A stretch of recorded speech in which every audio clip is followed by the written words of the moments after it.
Hi, welcome to my YouTube channel. Assalamualaikum anak-anakku, apa kabar kalian hari ini? Pasti bahagia dan ceria dan tetap semangat ya. Nah, sebelum kita memulai pelajaran, mari kita berdoa dulu. Ketua kelasnya, silakan pimpin doanya. Mari kita berdoa.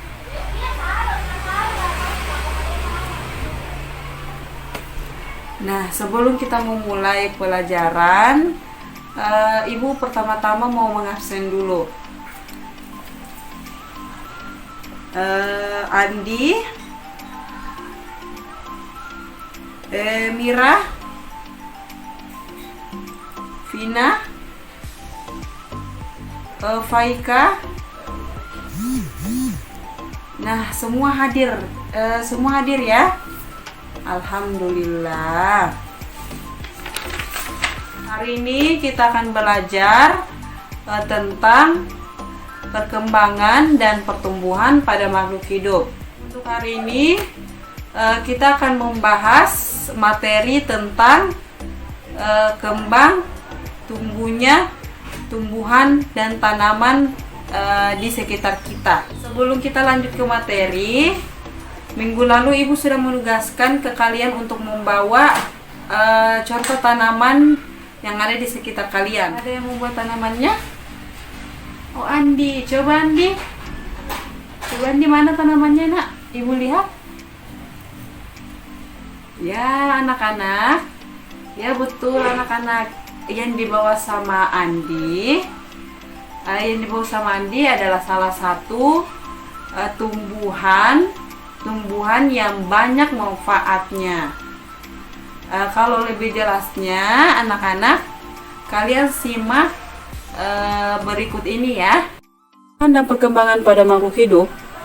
Pertumbuhan dan perkembangan pada makhluk hidup. Setiap makhluk hidup mengalami proses pertumbuhan dan perkembangan. Pertumbuhan dan perkembangan ini sebagai dua proses yang berjalan sejajar dan berdampingan, sehingga proses pertumbuhan dan perkembangan tidak dapat dipisahkan satu dan lainnya.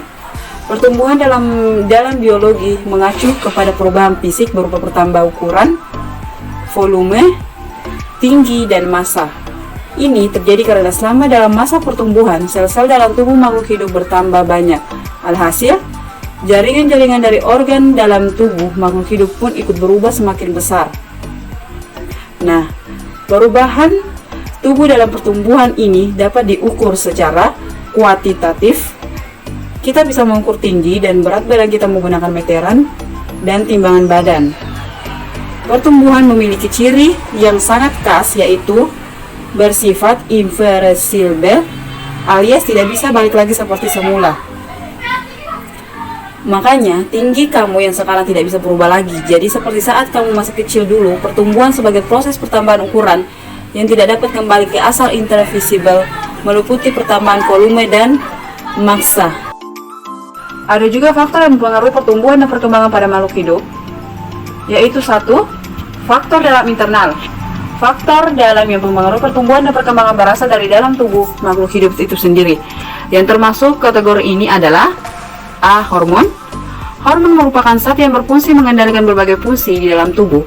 Meskipun kadarnya sedikit, hormon memberikan pengaruh yang nyata dalam pengaturan berbagai proses dalam tubuh. Hormon yang mempengaruhi pertumbuhan dalam perkembangan pada makhluk hidup beragam jenisnya. Hormon pada tumbuhan sering disebut fitohormon atau zat pengatur tubuh. Beberapa di antaranya Augustin, berfungsi untuk memacu perpanjangan sel, merangsang pembentukan bunga, buah, dan mengaktifkan kombion untuk membentuk sel-sel baru. Sitokonin, memacu pembelahan sel serta mempercepat pembentukan akar dan tunas.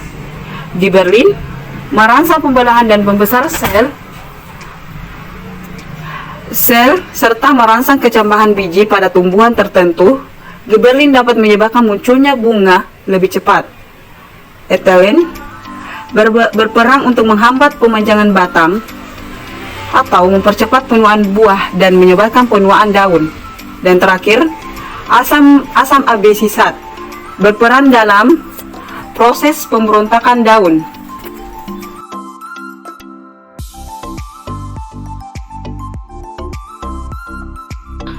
Faktor luar atau eksternal.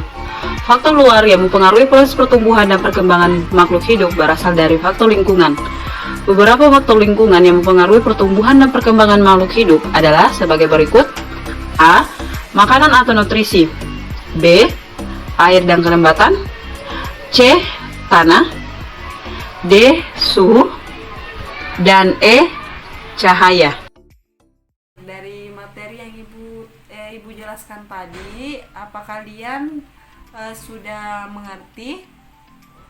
Dan apakah sudah ada yang mau menyimpulkan?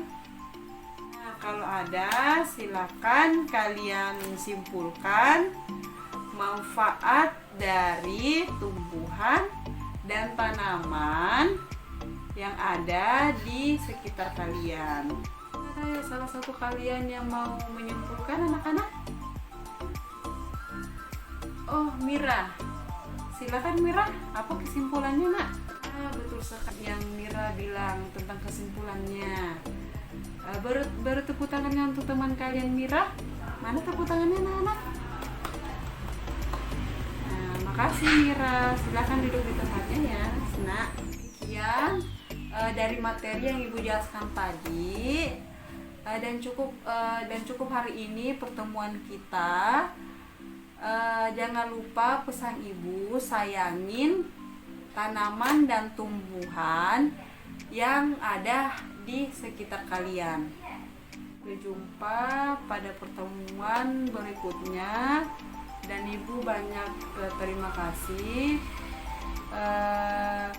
Sebelum kita menutup kelas, Ibu mengucapkan Assalamualaikum warahmatullahi wabarakatuh.